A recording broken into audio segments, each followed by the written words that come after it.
వక్రతుండ మహాకాయ సూర్యకోటి సమప్రభ నిర్విఘ్నం కురు మే దేవా సర్వకార్యేషు సర్వదా. గురు బ్రహ్మా గురుర్విష్ణు గురుర్దేవో మహేశ్వరః. గురు సాక్షాత్ పరబ్రహ్మ తస్మై శ్రీ గురవే నమః. సరదా సరదాంభోజ వదనా వదనాంబుజే సర్వదా సర్వదాస్మాకం సన్నిధిః సన్నిధిం క్రియాత్. శాంతాకారం భుజగశయనం పద్మనాభం సురేశం విశ్వాధారం గగనసదృశం మేఘవర్ణం శుభాంగం లక్ష్మీకాంతం కమలనయనం యోగిహృద్యానగమ్యం వందే విష్ణుం భవభయహరం సర్వలోకైకనాథం.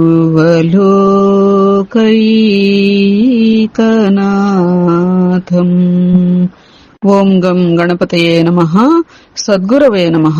శ్రీ మహాసరస్వత్యై నమః. శ్రీలక్ష్మీనారాయణాభ్యాం నమః. మనము నారాయణీయం తృతీయ స్కంధ పరిచ్ఛేదం నిన్నటితో ముగించుకున్నామమ్మా.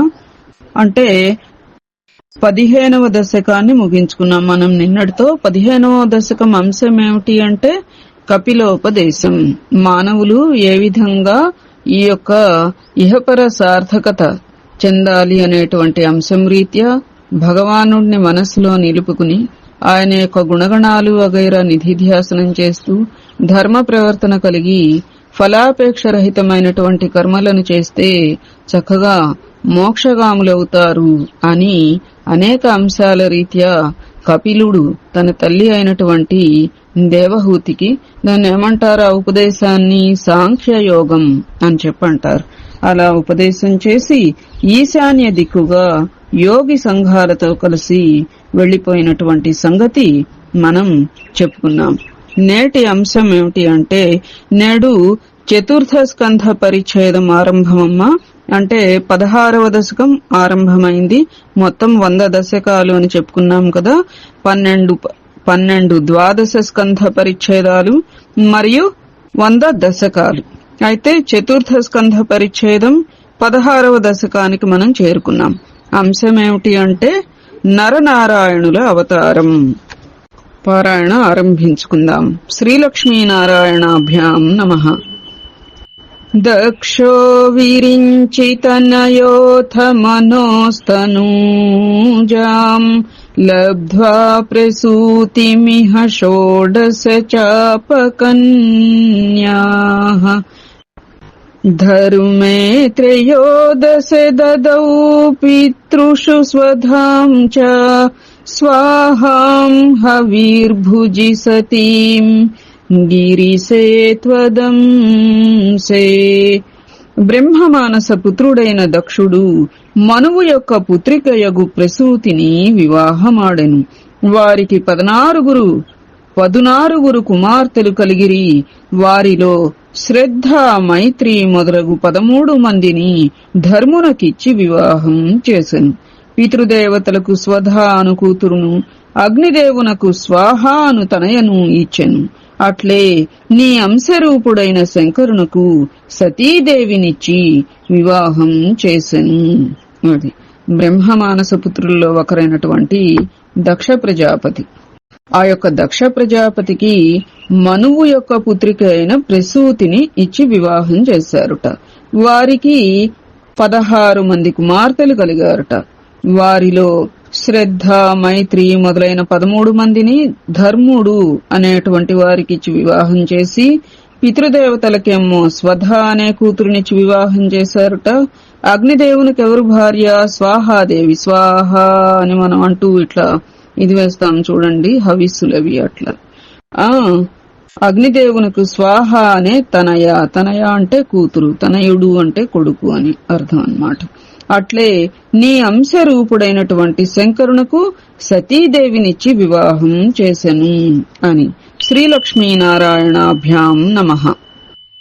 మూర్తిర్హి ధర్మ గృహిణీ సుషువే భవంతం నారాయణం నరసఖం మహితానుభావం యే జన్మని ప్రముదితాః కృతతూర్యఘోషాః పుష్పోత్కరాన్ ప్రవవృషుర్నునువుః సురౌఘాః. దక్ష ప్రజాపతి పుత్రిక ధర్ముని భార్య అయిన మూర్తికి గొప్ప మహిమ కల నీవు నారాయణుడు అను పేరుతో జన్మించితివి. అట్లే నీ అంశతో నరుడు అనువాడు కూడా జన్మించగా మీరు అన్యోన్య స్నేహమున పెరిగితిరి. ప్రభు, నీవు జన్మించు ఆ శుభ సమయమున దేవతలు సంతోషమును వట్టజాలక దుందుభి మొదలైన మంగళ వాయిద్యములను మ్రోగించుచు పుష్పవృష్టిని కురిపించిరి. అట్లే వారు నిన్ను అనేక విధములుగా స్తుతించిరి అని. దక్ష ప్రజాపతి పుత్రిక ధర్ముని భార్య అయినటువంటి మూర్తికి, అంటే ఈ 16 మంది కుమార్తెలలో 13 మందిని ధర్మునికి ఇచ్చి వివాహం చేశారు దక్ష ప్రజాపతి అని చెప్పుకున్నాం కదా.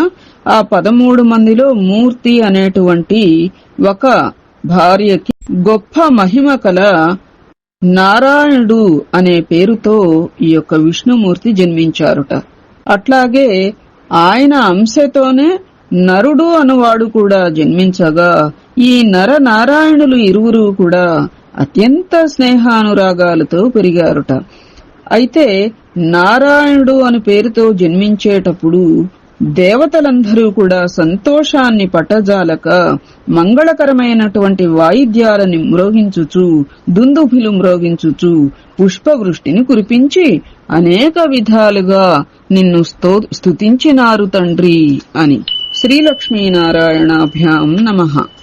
దైత్యం సహస్రకవచం కవచైః పరీతం సహస్రవత్సరతపస్సమరాభిలవ్యైః పర్యాయ నిర్మిత తపస్సమరౌ భవంతౌ శిష్టైక కంకటమం న్యహతాం సలీలం.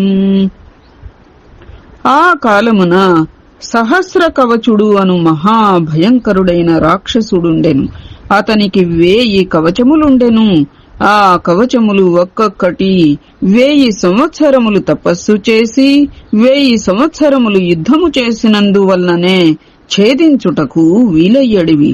సజ్జనులను బాధించుచున్న ఆ దుష్టుని నరనారాయణులను మీరు ఒకరి తర్వాత ఒకరు 1000 సంవత్సరములు తపస్సు 1000 సంవత్సరములు యుద్ధము చేయుచు అతని కవచములను ఛేదించితిరి. ఇట్లు చివరి కవచమును కూడా ఛేదించి అతనిని మీరు అవలీలగా వధించితిరి. అయితే ఈ నరనారాయణులు ఇరువురు కూడా ఆ కాలంలో సహస్ర కవచుడు అని ఒక భయంకరుడైన రాక్షసుణ్ణి వధించారుట. ఎట్లా అంటే ఆ రాక్షసుడికి 1000 కవచాలుండేవుట. 1000 కవచాలకి కూడా 1000 కవచాలు ఎలా ఛేదించాలి ముందర ఆ కవచాలని అంటే ఒక్కొక్క కవచం 1000 సంవత్సరాల తపస్సు 1000 సంవత్సరాల యుద్ధం చేస్తే ఛేదించగలుగుతాం. అట్లాంటిది ఆ సజ్జనులను బాధించేటువంటి ఆ దుష్టుని ఈ నరనారాయణులు ఇరువురు కూడా ఏం చేశారుట మరి, ఒకరి తర్వాత ఒకరు 1000 సంవత్సరాల తపస్సు 1000 సంవత్సరాల యుద్ధం చేస్తూ కవచాలను ఛేదించి చివరి కవచమును కూడా ఛేదించి అతనిని అవలీలగా వధించితిరి అని. ఇది మనం దేవీ భాగవతంలో చదువుకున్నాం కదా. ఈ నరనారాయణుల అంశాన్ని. అది శ్రీలక్ష్మీనారాయణాభ్యాం నమః. అన్వాచరన్నుపదిశన్నపి మోక్షధర్మం త్వం భ్రాతృమాన్ బదరికాశ్రమమధ్యవాత్సీః శక్రోథతే శమతపోబలనిస్సహాత్మా దివ్యాంగనా పరివృతం ప్రజిఘాయమారం. స్వామి, నరనారాయణావతారమున ఉన్న మీరు బదరికాశ్రమమున ఉండి మోక్షధర్మమైన నివృత్తి మార్గమును స్వయముగా అనుష్ఠించుచు అక్కడ ఉన్న మహర్షులందరకును దానిని ఉపదేశించుచుంటిరి. అప్పుడు మీ శమము తపోబలమును చూచి ఇంద్రునకు భయం కలిగినది. అందువలన మీ తపస్సుకు విఘ్నం కలిగించవల్లని అతను దివ్యాంగనలతో మన్మథుని పంపెను. అప్పుడు ఈ నరనారాయణులు ఇరువురు కూడా బదరికాశ్రమంలో ఉండి చక్కగా మోక్షధర్మమైనటువంటి నివృత్తి మార్గాన్ని వారు అనుష్ఠిస్తూ మహర్షులందరికీ కూడా అక్కడ ఉపదేశాలనిస్తూ ఉంటే వీరి యొక్క తపోబలాన్ని చూచి ఆ ఇంద్రునికి అంతులేని భయం కలిగిందిట. అప్పుడు తపస్సునకు విఘ్నం కలిగించాలి అని చెప్పి దివ్యాంగనలు అంటే అప్సరసలను, రంభ, ఊర్వశి, తిలోత్తమ వగైరా అప్సరసలందరినీ కూడా ఈ నరనారాయణుల వద్దకు మన్మథునితో కలిపి ఆ అప్సరసలందరినీ కూడా పంపారుట. ఈ తపస్సుకు విఘ్నం కలిగించాలి వీళ్ళది అని చెప్పి. శ్రీలక్ష్మీనారాయణాభ్యాం నమః. కామో వసంతమలయానిల బంధుశాలీ కాంతా కటాక్ష విశిఖైర్వికసద్విలాసైః విధ్యన్ముహుర్ముహురకంపముదీక్ష్య చేత్వాం భీతస్త్వయాథ జగదే మృదుహాసభాజా. అప్పుడు వసంతుడు మలయానిలము వంటి స్నేహితులతో కలిసి మన్మథుడు మిక్కిలి విలాసము కల అప్సరస స్త్రీల యొక్క కటాక్షములచే మీ తపస్సును భంగపరచుటకు పెక్కుమార్లు ప్రయత్నించెను. అయినను మీరు స్థిరముగా ఉండుట చూచి మన్మథునికి భయం వేసినది. అప్పుడు మీరు చిరునవ్వు నవ్వుచూ ఇట్లు పలికితిరి. ఇంత మనం దేవి భాగవతంలో చెప్పుకున్నామమ్మా.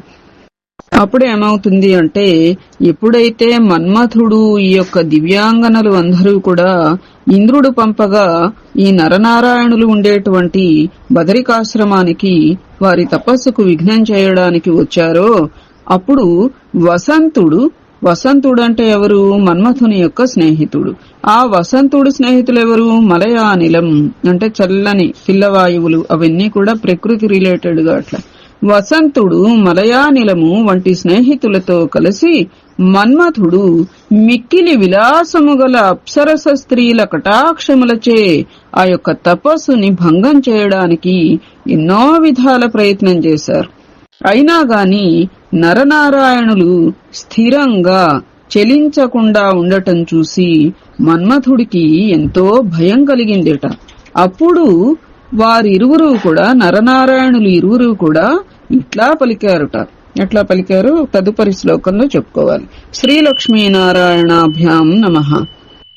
భీత్యాలమంగజ వసంత సురాంగనావో మన్మానసం త్విహ జుషధ్వమితి బ్రువాణః త్వం విస్మయేన పరితః స్తువతామథైషాం ప్రాదర్శయః స్వపరిచారక కాతరాక్షీః. మన్మథ, వసంతుడా, అప్సరసలారా, మీరు భయపడవద్దు. మీరు నేనిచ్చు అతిథి సత్కారమును స్వీకరింపుడు అని అనగా ఆశ్చర్యముతో వారు మిమ్ములను స్తుతించుచుండిరి. అట్టి మన్మథుడు మొదలైన వారికి మిమ్ము సేవించుచున్న సుందరీమణులందరినీ మీరు చూపించితిరి. అది మన్మథుడు, వసంతుడు, అప్సరసలు వీళ్ళందరినీ చూచి వాళ్ళన్నారుట, నరనారాయణులు భయపడవద్దు, నేనిచ్చేటువంటి అతిథి సత్కారాన్ని స్వీకరించండి అని చెప్పి నరుడనుకుంటా అంటారు. అయితే అది విని ఆశ్చర్యంతో వాళ్ళు స్తుతిస్తూ ఉంటే వాళ్ళకందరికీ కూడా ఆ నరనారాయణులు ఒక దృశ్యం చూపిస్తారు. ఏమిటి అంటే, అప్పటికే అనేక మంది, అనేక వేల లక్షల సుందరీమణులందరూ కూడా వారిని సేవిస్తూ ఉన్నటువంటి దృశ్యం వాళ్ళకి చూపిస్తారన్నమాట. ఏదో వీళ్ళేదో దివ్యాంగనలు, అప్సరసులు, మన్మథుడు, మలయానిలుడు, వసంతుడు అనుకుని ఏదో విఘ్నం కలగచేద్దామని వస్తే అంతకు మించినటువంటి సౌందర్య రాసులు ఎందరో అప్పటికే వారి ఇరువురిని సేవిస్తూ ఉండటాన్ని వాళ్ళు వీళ్ళకి నరనారాయణులు వీళ్ళకి చూపిస్తారన్నమాట.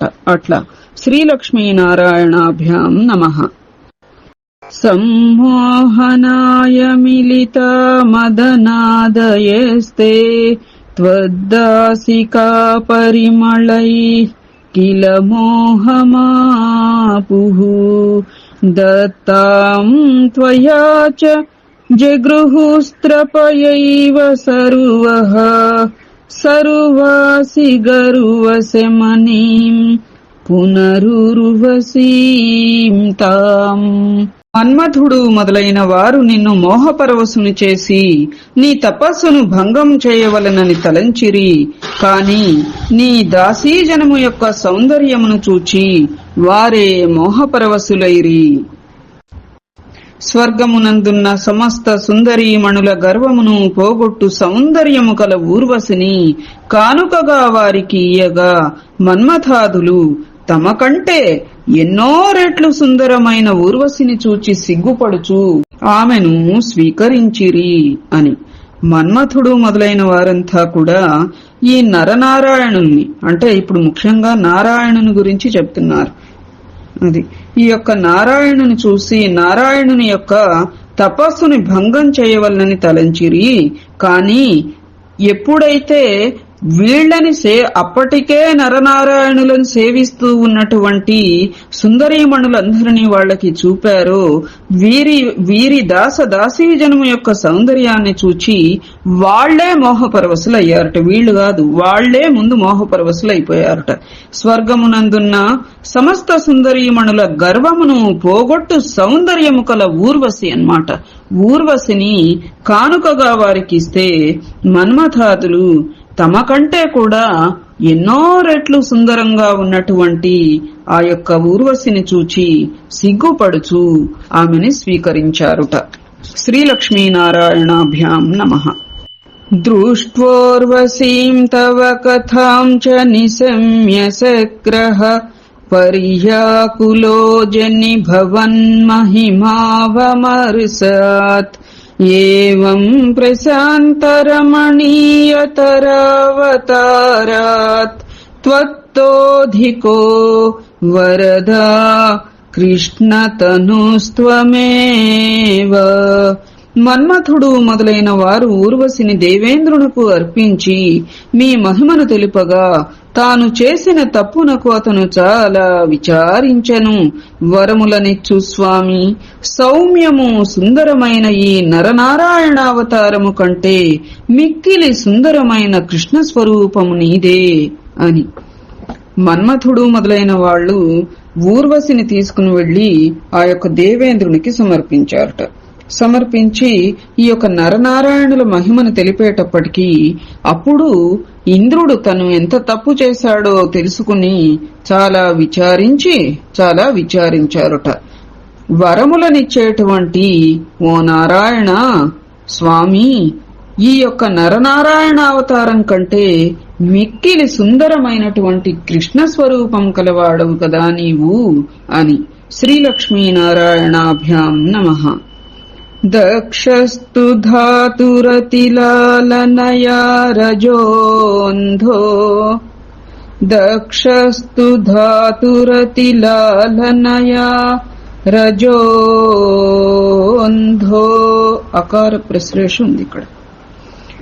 నాత్యాదృతస్త్వయి చ కష్టమశాంతిరాసీత్ येन व्यरुन्धस भवत्तनुमेव सर्वम् यज्ञे च वैरपि सुने స్వసుతాం వ్యమాని. బ్రహ్మదేవుడు తన మానసపుత్రుడైన దక్షుని మిక్కిలి ప్రేమతో లాలించినందువల్ల అతను గర్వాంధుడయ్యను. అందువలన అతడు తండ్రి అయిన బ్రహ్మదేవుని కూడా లెక్క చేయక మిమ్ములను కూడా గౌరవముగా చూడకుండెను. ఈ విధముగా గర్వాంధుడైన దక్షుడు మీ అంశరూపి అయిన శంకరుని ద్వేషించసాగెను. అతనితో గల వైరముతో తన యాగమున తన కూతురైన సతీదేవిని కూడా అవమానపరిచెను అని. బ్రహ్మదేవుడి యొక్క మానసపుత్రుడు కదా ఈ దక్ష ప్రజాపతి. ఆ యొక్క దక్ష ప్రజాపతిని బాగా అతిగా ప్రేమగా లాలిస్తూ ఉండేటప్పటికీ ఆయన కాస్త గర్వాంధుడైపోయారన్నమాట. ఆ గర్వంతో తండ్రి అయినటువంటి బ్రహ్మదేవుని కూడా లెక్క చేయకుండా, విష్ణుమూర్తిని కూడా గౌరవంగా చూడకుండా, విష్ణుమూర్తి యొక్క అంశస్వరూపమైనటువంటి రుద్రుని కూడా ద్వేషంగా చూడటం మొదలుపెట్టారట. ఆ ద్వేష భావనతో యాగం తలపెట్టినప్పుడు తన కూతురైనటువంటి సతీదేవిని కూడా అవమానపరిచారు అని చెప్పి. అంటే దక్షయజ్ఞం చేస్తారు కదమ్మా. దక్షయజ్ఞం చేసినప్పుడు అసలు యజ్ఞాధిపతి అయినటువంటి శంకరుడిని ఆహ్వానించకపోవటం అటుంచి, శంకరుని మాట మీరి పుట్టింటి మీద మమకారంతో ఆ యొక్క సతీదేవి వచ్చినప్పటికీ కూడా ఆవిడని కూడా ఎంతో అవమానపరిచి గర్వాంధుడైనటువంటి దక్షుడు తన కూతురే అయినటువంటి సతీదేవిని కూడా అవమానపరిచాడు ఆ ప్రకారంగా అని చెప్పి. ఏమ్మా, శ్రీలక్ష్మీనారాయణాభ్యాం నమః. క్రుద్ధే సమర్దితమఖః సతు కృత్తశీర్షో దేవ ప్రసాదితః రాదథ లబ్ధ జీవః త్వత్పూరిత క్రతువర పునరాపశాంతిం సత్వం ప్రశాంతికర పాహి మరుత్పురేశ. అందువలన శంకరుడు మిక్కిలి కోపించి దక్షుని యాగమును ధ్వంసము చేసెను. అతని శిరస్సును ఖండింపజేసెను. అప్పుడు దేవతలు శంకరుని వేడుకొనగా దక్షుడు బ్రతికెను. నీ వలన ఆ యజ్ఞం సంపూర్ణమైనందువలన దక్షుడు శాంతించెను. ఇట్లు శాంతిని కలిగించు గురువాయూరప్ప, నీవే నన్ను రక్షించవలెను తండ్రి అని. అప్పుడు ఎప్పుడైతే సతీదేవిని కూడా అవమానపరిచి, మరి సతీదేవి భస్మమైపోతారు కదా అక్కడ పుట్టింట్లోనే, అట్లాగే ఆ అవమాన భారాన్ని భరించలేక అటు శివుని ఆజ్ఞ మీరి ఇటు వెళ్లవద్దు అనేటువంటి ఆజ్ఞని మీరి ఇక్కడికి రావటం, ఇక్కడ ఇంత అవమానపడటం, ఇక మళ్లీ వాపస్ అటు వెళ్లలేక భర్త దగ్గరికి ఆవిడ అక్కడనే దేహత్యాగం దహించుకోపోవటం అనేది మనకందరికీ తెలిసినటువంటి గాథయే. అయితే అప్పుడు శంకరుడు మిక్కిలి కోపించి దక్షుని యాగాన్ని ధ్వంసం చేసి శిరస్సును ఖండిస్తే దేవతలంతా మళ్లీ శంకరుని వేడుకుంటే దక్షుడు బ్రతికారట. ఎలా బ్రతుకుతారు? మేకతల తీసుకుని వచ్చి పెడతారు కదా, గొర్రె తల మేకతల అతికిస్తారు కదా మొండానికి, అది అట్లా ఆ రీతిగా ఆ యజ్ఞం సంపూర్ణమైనందువలన దక్ష ప్రజాపతి శాంతిస్తాడు. ఇట్లా శాంతిని కలిగించేటువంటి ఓ గురువాయూరప్ప అంటే ఇప్పుడు అదంతా కూడా మధ్య మార్గంగా శాంతి ఉద్బోధ చేసిన కారణం విష్ణుమూర్తే కాబట్టి అలా శాంతిని కలిగించేటువంటి ఓ గురువాయూరప్ప, నీవే నన్ను రక్షించాలి తండ్రి అని. శ్రీలక్ష్మీనారాయణాభ్యాం నమః. నరనారాయణుల అవతారం మను 16వ దశకం సమాప్తం. నారాయణ నారాయణ నారాయణ నారాయణ నారాయణ నారాయణ నారాయణ నారాయణ నారాయణ నారాయణ నారాయణ నారాయణ నారాయణ నారాయణ నారాయణ నారాయణ. ఏతత్ ఫలం సర్వం సద్గురుచరణారవిందార్పణమస్తు. సద్గురవే నమః. శ్రీమాత్రే నమః. శ్రీలక్ష్మీనారాయణాభ్యాం నమః. శుభం భవతు.